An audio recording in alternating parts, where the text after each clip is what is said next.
রাস্তা থেকে টোটো চুরি করে চম্পট, গ্রেফতার এক যুবক। বড়ুয়াতে টোটো চুরির ঘটনায় গ্রেফতার এক অভিযুক্তকে 3 দিনের পুলিশি হেফাজতের নির্দেশ। মুর্শিদাবাদ জেলার বড়ুয়াতে টোটো চুরির ঘটনায় গ্রেফতার করল এক যুবককে বড়ুয়া থানার পুলিশ। জানা গেছে, বড়ুয়া বিলগ্রামের বাসিন্দা সানোয়ার শেখ বেলগ্রাম থেকে সুন্দরপুরের দিকে যাচ্ছিল। মাঝের রাস্তাতে টোটো দাঁড় করিয়ে প্রকৃতির টানে মাঠের দিকে গেলে টোটো নিয়ে চম্পট দেয় দুই দুষ্কৃতী। এদিকে ওদিকে খোঁজাখুঁজির পর না পাওয়া গেলে অবশেষে বড়ুয়া থানায় লিখিত অভিযোগ করে সানোয়ার শেখ।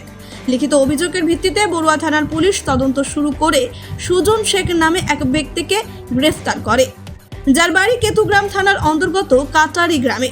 শুক্রবার রাতে সুজনকে ভাস্তুর এলাকা থেকে গ্রেফতার করে এবং পুলিশি 5 দিনের হেফাজত কান্দি মহকুমা আদালতে তোলা হয়। কান্দি মহকুমা আদালতের বিচারক সমস্ত কাগজপত্র দেখে তদন্তের স্বার্থে 3 দিনের পুলিশি হেফাজতের নির্দেশ দেন। সুজন শেখ, যার বাড়ি হচ্ছে কাটারি কেতুগ্রাম থানা, গতকালকে একটা টোটো গাড়ি মানে বেলগ্রাম থেকে সুন্দরপুরের দিকে সে ভাড়া নিয়ে গিয়েছিল প্যাসেঞ্জার। সে যখন সুন্দরপুর থেকে ফিরছিল, হঠাৎ করে তার বাথরুম চাপায়। সে সুন্দরপুর ব্রিজের কাছে টোটোটাকে লাগিয়ে সে বাথরুম করতে যায়।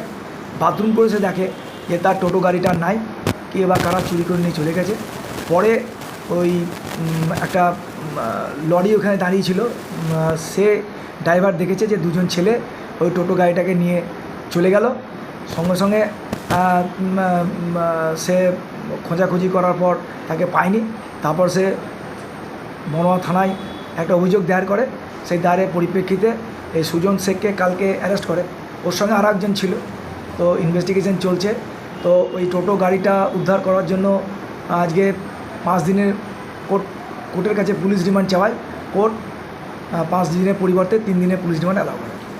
একজনকে গ্রেপ্তার করা হয়েছে। একজনকে গ্রেপ্তার করেছে, যার নাম সুজন শেখ। যার টোটো হারিয়েছিল তার নাম কি?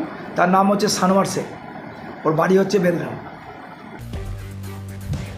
কান্দি থেকে এজাজ আহমেদের রিপোর্ট, চেতনা নিউজ।